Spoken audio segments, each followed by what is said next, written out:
आज के हमारे मुख्य अतिथि जी और हमारे संस्कारी योग गुरु डॉक्टर राम अवतार जी, अनेक संस्थाओं से जुड़े हुए सभी गणमान्य जन और सभी योग प्रेमियों को मेरा सादर नमस्कार, एक प्रणाम। सर्वप्रथम किसी भी ध्यानात्मक आसन में बैठ जाएं। सुखासन, पद्मासन, वज्रासन, जिस भी आसन में आप कुछ समय के लिए स्थिरता पूर्वक बैठ सकें। दोनों हथेलियों में ज्ञान मुद्रा बना लेते हैं। तर्जनी अंगुली और अंगूठे के ऊपरी भाग को मिलाकर हथेलियों का रुख ऊपर की ओर रखते हुए अपनी हथेलियों को घुटनों के ऊपर रख लें। कमर गर्दन सीधी रहे। कोमलता से दोनों आंखों को बंद कर लेते हैं। गहरा लंबा श्वास और प्रश्वास। प्रयास करें अपने मन को बाहरी विषयों से हटाकर अपने श्वासों की ओर लाने का। गहरा लंबा श्वास भर के प्रश्वास के साथ 3 बार ओमकार का उच्चारण करते हैं। अकार, उकार, मकार पूर्ण मात्राओं के साथ गहरा लंबा श्वास भरें।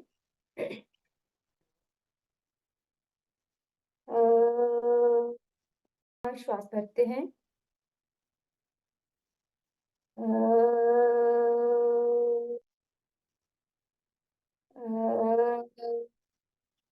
नमस्कार मुद्रा में लाकर वक्ष के सामने रखते हैं।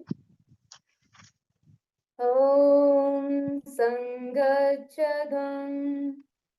संवदध्वं संभो मनांसि जानताम्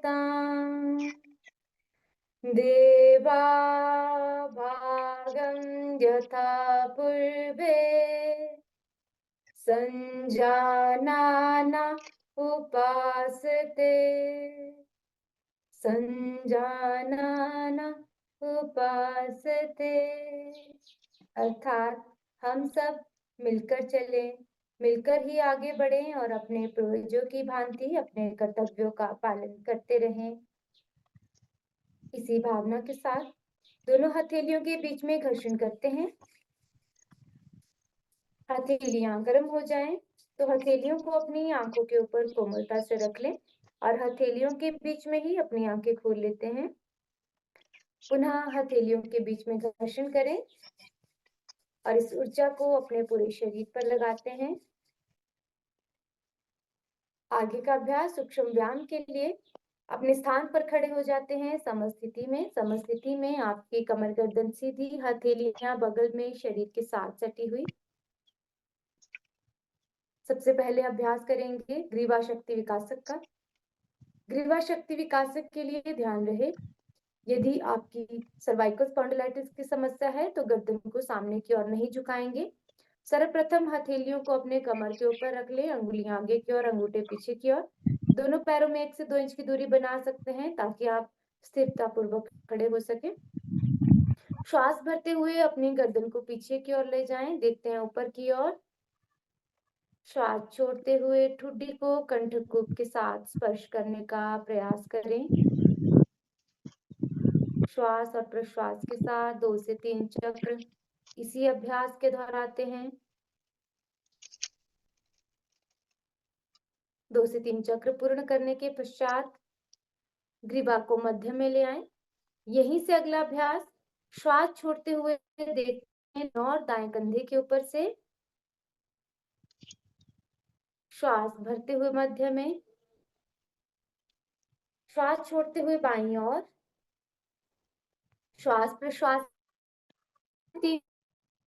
अभ्यास के करते हैं। धीरे से ग्रीवा को मध्य में ले आए सामान्य अवस्था में। यहीं से अगला अभ्यास श्वास छोड़ते हुए दाईं ओर गर्दन को झुकाते हैं। प्रयास करें दाएं कान को दाएं कंधे के साथ स्पर्श करने का।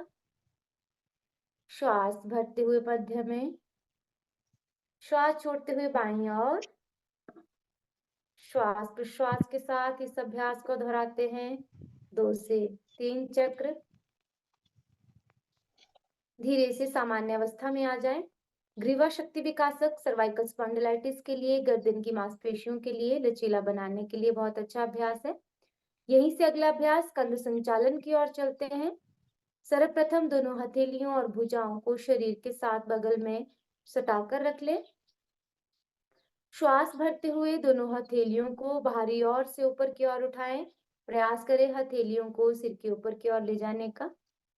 हथेलियों का रुख बाहर की ओर रहेगा। श्वास प्रश्वास के साथ धीरे से हथेलियों को नीचे की ओर लाएं। श्वास भरते हुए पुनः इस अभ्यास को दोहराते हैं 2 से 3 चक्र। धीरे से सामान्य अवस्था में आ जाते हैं 2 से 3 चक्र दोहराने के बाद। यहीं से अगला अभ्यास कंध संचालन का ही। अगले अभ्यास के लिए दोनों हथेलियों को सामने से कंधों के समानांतर उठाएं। हथेलियों का रुख ऊपर की ओर। दोनों हाथों की अंगुलियों को अपने कंधों पर रख लें। कोहनियों को सामने की ओर मिला लें, छाती के सामने। श्वास भरते हुए कोहनियों को ऊपर की ओर से ले जाते हुए पूरा गोलाकार चक्र बनाते हैं और प्रश्वास के साथ कोहनियों को नीचे की ओर लाएं। श्वास प्रश्वास के साथ 2 से 3 चक्र इस अभ्यास के दोहराते हैं और इसी अभ्यास को विपरीत दिशा से दोहराएं। कोहनियों को नीचे की ओर से ले जाते हैं, पीठ के पीछे की ओर गोलाकार आकार बनाते हुए कोहनियों से पूरा। ध्यान रहे गर्दन सामने की ओर रहे, गर्दन नीचे ना झुके।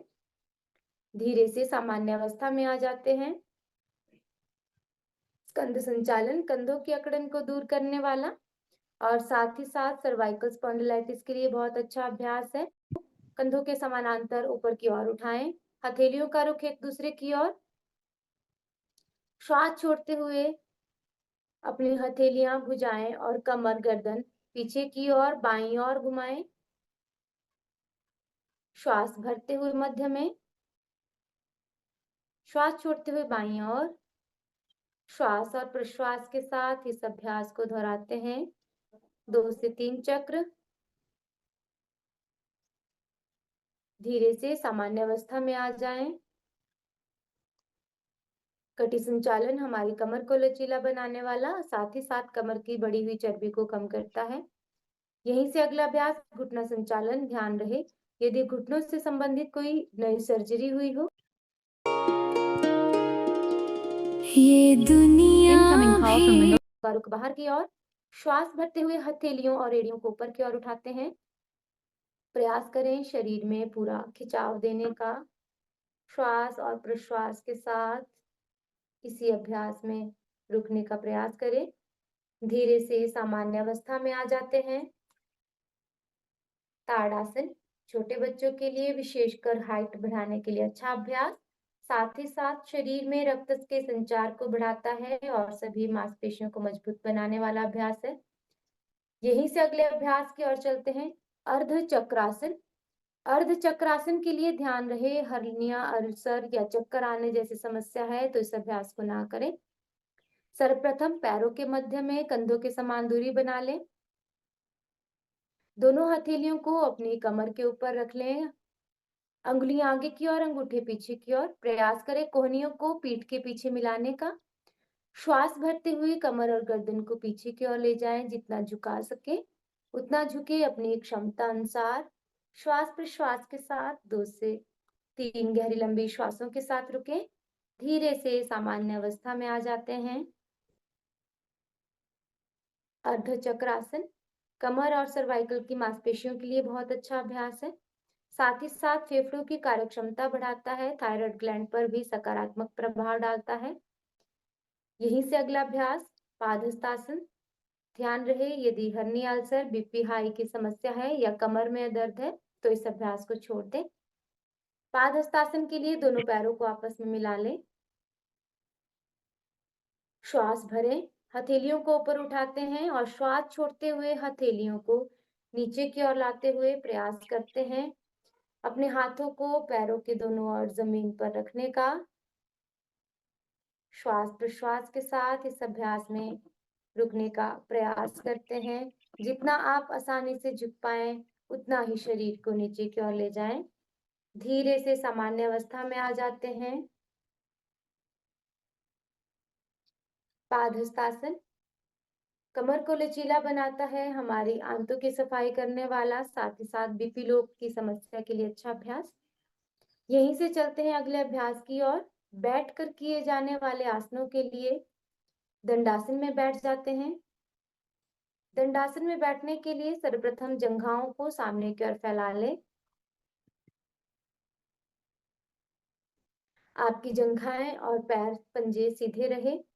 दोनों हथेलियों को नितंब के दोनों ओर जमीन पर रखें, कमर गर्दन सीधी। श्वास प्रश्वास। यह आसन हमारी पीठ की मांसपेशियों को मजबूत बनाता है, रीढ़ की अलाइनमेंट को सही रखने वाला अभ्यास है। यहीं से अगले अभ्यास की ओर चलते हैं, भद्रासन। ध्यान रहे घुटनों की नई सर्जरी हुई हो, गंभीर अर्थराइटिस हो तो इस आसन को ना करें।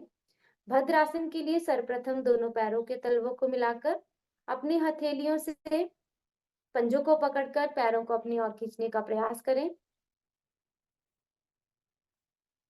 श्वास प्रश्वास के साथ कमर गर्दन सीधी रखते हुए प्रयास करें घुटनों को जमीन के साथ लगाने का। भद्रासन महिलाओं के लिए विशेषकर एक लाभप्रद आसन है। गर्भवती महिलाओं को इसका अभ्यास अवश्य करना चाहिए।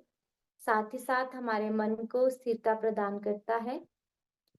यहीं से चलते हैं अगले अभ्यास की ओर। सर्वप्रथम दंडासन में आ जाएं, सामान्य स्थिति में।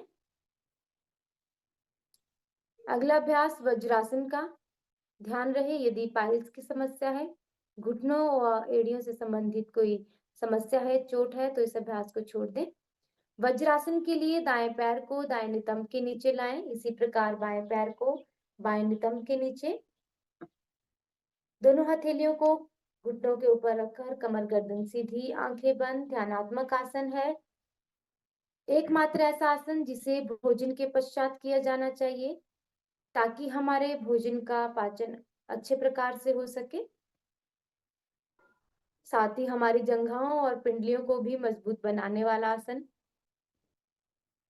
यहीं से चलते हैं अगले अभ्यास की ओर, अर्ध उष्ट्रासन। अर्ध उष्ट्रासन के लिए सर्वप्रथम घुटनों और पैरों के बल खड़े हो जाएंगे। दोनों घुटनों और पैरों में कंधों के बराबर दूरी। दोनों हथेलियों को कमर के ऊपर रख लें, अंगुलियां आगे की ओर, अंगूठे पीछे की ओर। श्वास भरते हुए अपनी कमर और गर्दन को पीछे की ओर ले जाएं। ध्यान रहे हर्निया अल्सर वाले अभ्यास को छोड़ दें। 2 से 3 सेकंड के लिए रुकने का प्रयास करें। इसी अभ्यास में श्वास और प्रश्वास करते रहें। धीरे से सामान्य अवस्था में आ जाते हैं, वज्रासन में विश्राम करें। अर्धउष्ट्रासन हमारे फेफड़ों की कार्यक्षमता बढ़ाता है, थायराइड ग्लैंड पर सकारात्मक प्रभाव डालता है तथा हमारे पीठ और गर्दन की मांसपेशियों के लिए भी अच्छा अभ्यास है। यहीं से अगला अभ्यास शशांकासन का। शशांकासन के लिए वज्रासन से ही घुटनों के मध्य में दूरी बना लें। दोनों हथेलियों को घुटनों के मध्य जमीन में रखें। श्वास छोड़ते हुए हथेलियों को सामने की ओर खिसकाएं और प्रयास करें अपनी ठुड्डी और छाती को जमीन के साथ स्पर्श कराने का। श्वास प्रश्वास के साथ रुकते हैं इसी आसन में। आरामदायक आसन है, माइग्रेन की समस्या के लिए चिंता अवसाद को दूर करता है और साथ ही साथ हमारे पाचन तंत्र और उत्सर्जन तंत्र के लिए अच्छा अभ्यास है। धीरे से सामान्य अवस्था में आ जाते हैं वज्रासन में। यहीं से अगला अभ्यास उत्तान मंडूकासन। वज्रासन से ही पुनः घुटनों के मध्य में दूरी बना लें। दोनों हाथों को सिर के ऊपर की ओर उठाएं, ऊपर। हथेलियों का रुख पीछे की ओर। श्वास छोड़ते हुए दाएं हथेली को बाएं कंधे के पीछे की ओर रखें और बाएं हथेली को दाएं कंधे के पीछे की ओर कमर गर्दन सीधी रखते हुए रुकने का प्रयास करते हैं इस आसन में। श्वास प्रश्वास के साथ ध्यान दें, सजगता अपनी ले जाएं अपने पीठ और अपने फेफड़ों की ओर। धीरे से सामान्य अवस्था में आ जाते हैं। उत्तान मंडूकासन कंधों की अकड़न को दूर करने वाला, अस्थमा के रोगियों के लिए जिनको श्वास से संबंधित कोई समस्या है उनके लिए बहुत अच्छा अभ्यास है। साथ ही साथ कमर की मांसपेशियों को मजबूत बनाता है और रीढ़ की अलाइनमेंट को सही रखने वाला अभ्यास है। चलते हैं प्राणायाम की ओर।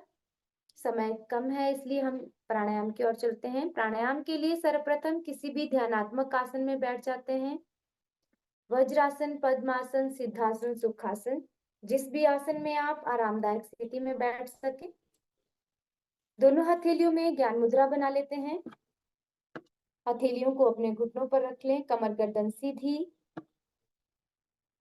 श्वास प्रश्वास सामान्य रूप से करते रहे, आंखें बंद रहे।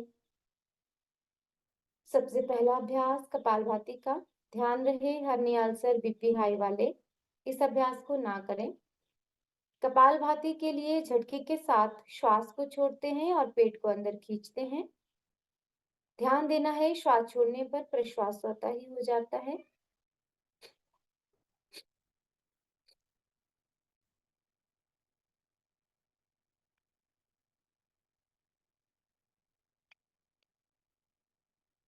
केवल एक बार श्वास को छोड़े। ना ही इस अभ्यास को अधिक तेज गति से करें, ना ज्यादा धीमी गति से। 10 से 20 बार अभ्यास को दोहराने के बाद सामान्य अवस्था में आ जाएं। सामान्य रूप से श्वास प्रश्वास करें। कपालभाति क्रिया हमारे कपाल भाग की, मस्तिष्क भाग की शुद्धि करने वाला तथा साथ ही हमारे शरीर से कफ की मात्रा को कम करती है। हमारे पेट की बढ़ी हुई चर्बी को कम करने में भी लाभप्रद क्रिया है। अगला अभ्यास अनुलोम विलोम का। अनुलोम विलोम के लिए दाएं हथेली को सामने की ओर लाते हैं। तर्जनी उंगली और मध्यमा उंगली को अपने अंगूठे के मूल में लगाएं। दाएं हाथ के अंगूठे को रखते हैं दाएं नासिका के ऊपर। श्वास को अंदर भरते हैं बाएं नासिका से। बाएं नासिका से श्वास भरने के बाद दाईं ओर से श्वास को छोड़ दें। बाईं ओर से श्वास भरने के बाद दाईं ओर से श्वास छोड़ा, दाईं ओर से ही श्वास भरें और बाईं नासिका से प्रश्वास। श्वास भर लेते हैं बाईं ओर से ही। ध्यान रहे जिस नासिका से आप श्वास भर रहे हैं उसकी विपरीत नासिका से श्वास को बाहर छोड़ना है और जिस नासिका से श्वास छोड़ा उसी नासिका से श्वास अंदर भर लेना है। जब श्वास भरें तो फेफड़ों को पूरा श्वास के साथ भर लें। प्रश्वास करते हुए फेफड़ों को पूरा खाली करें। जब आप श्वास भरें तो फेफड़े पूरे फूले। श्वास छोड़ते हुए फेफड़ों को पूरा सिकोड़ें। अनुलोम विलोम हमारे मन को शांत करता है। नाड़ी शोधन भी इसे कहा गया है, नाड़ियों की शुद्धि करने वाला। हमारे शरीर में 72,000 नाड़ियां हैं, उनको शुद्ध करता है, प्राणों के प्रवाह को अच्छा बनाता है। साथ ही साथ शरीर से कफ की मात्रा को सामान्य बनाने वाला अभ्यास है। बाईं ओर से श्वास करने के बाद इस अभ्यास को विराम देते हैं। चलते हैं अगले अभ्यास। अगला प्राणायाम भस्त्रिका। ध्यान रहे बीपी हाई वाले इस अभ्यास को ना करें। हर्निया अल्सर की समस्या है तो इस अभ्यास को छोड़ दें।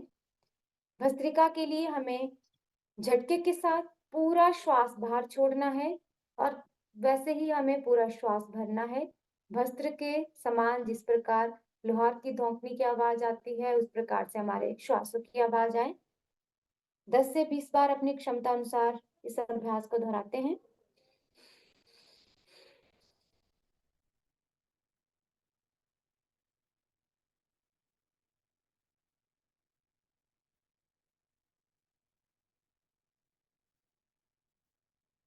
दस से 20 बार अभ्यास को दोहराने के बाद गहरा लंबा श्वास भरें। प्रश्वास। भस्त्रिका प्राणायाम बीपी लो के लिए बहुत अच्छा अभ्यास है। साथ ही साथ रक्त के संचार को हमारे पूरे शरीर में बढ़ाता है, शरीर में गर्मी को पैदा करता है, ठंड के लिए अच्छा अभ्यास। यहीं से अगला अभ्यास शीतली प्राणायाम। शीतली प्राणायाम के लिए ध्यान रहे सर्दी जुकाम की समस्या है तो इस अभ्यास को ना करें। प्राणायाम में हम जीवा को बाहर निकालकर जीवा को पाइप जैसा नलीयुक्त बनाते हैं और जीवा से वायु को पीने का प्रयास करें।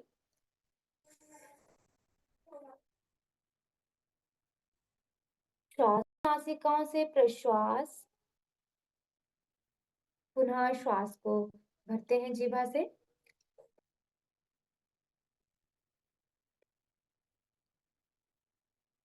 नासिकाओं से प्रश्वास, कम से कम 5 बार इस अभ्यास को दोहराते हैं। शीतली प्राणायाम, जैसा इसके नाम से सिद्ध होता है, हमारे शरीर में शीतलता प्रदान करने वाला, शरीर को ठंडा रखने वाला अभ्यास। साथ ही साथ पित्त से संबंधित जो भी समस्याएं हैं उनके लिए लाभप्रद अभ्यास है। यदि गर्मियों में नाक से खून आता है तो इस अभ्यास को अवश्य दोहराएं। आलस्य को दूर करता है, निद्रा को दूर भगाने वाला। यहीं से अगला अभ्यास भ्रामरी प्राणायाम। भ्रामरी के लिए एक बार ध्यानपूर्वक सुन लेते हैं। 3 अंगुलियों को अपनी आंखों के ऊपर रखते हैं, तर्जनी उंगली को अपनी भौहों के ऊपर, कान के पुटों को कोमलता से अंगूठों से बंद करते हैं। श्वास भरते हैं और प्रश्वास के साथ मकार का उच्चारण करते हैं, होठों को बंद रख के, और इस ध्वनि को अपने मस्तिष्क में महसूस करें। 3 बार इस अभ्यास को शुरू करते हैं।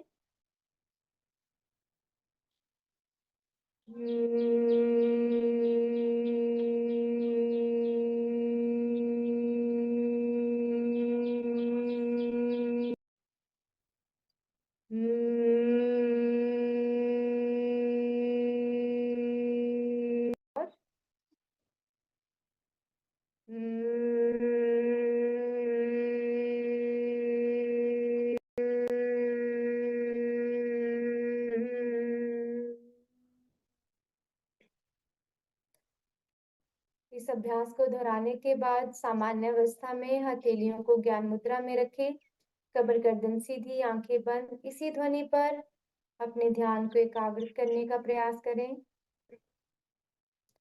प्राणायाम हमारे मन को शांत करता है, तनाव चिंता को दूर करने वाला, माइग्रेन के लिए अच्छा अभ्यास है। साथ ही साथ हमारी इंद्रियों को बाहरी ओर से हटाकर अंतर्मुखी बनाने वाला। आज के योग अभ्यास के अंतिम भाग की ओर शांति पाठ के लिए दोनों हथेलियों को नमस्कार मुद्रा में रखकर वक्ष के सामने रख लेते हैं। ओम सर्वे भवन्तु सुखिनः, सर्वे सन्तु निरामया, सर्वे भद्राणि पश्यन्तु, मा कश्चित् दुःखभाग् भवेत्। ओम शांति शांति शांति। हो किसी को किसी प्रकार का ना कोई रोग ना कोई दुख हो, इसी की भावना हम रखते हैं। दोनों हथेलियों के बीच में घर्षण करें। हथेलियां गर्म हो जाती हैं तो हथेलियों को अपनी आंखों के ऊपर रखें। कोमलता से हथेलियों के बीच में आंखें खोलें, बंद करें, खोलें, बंद करें और कोमलता से खोल लें। पुनः हथेलियों के बीच में घर्षण करें और इस ऊर्जा को अपने पूरे शरीर पर लगाते हैं। धन्यवाद आप सभी का। आपको अंतर्राष्ट्रीय योग दिवस की हार्दिक शुभकामनाएं।